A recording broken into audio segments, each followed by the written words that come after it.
Anyway, I just found the innards, the back, like the inside of a pocket watch.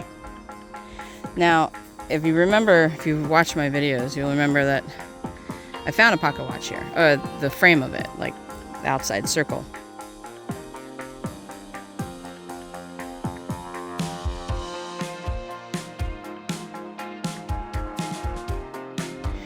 And now I'm wondering if this is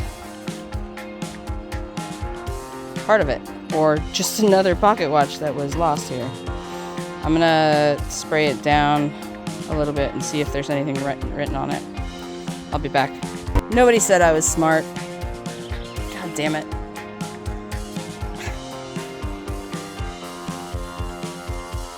But that does look like copper. I'm so upset with myself.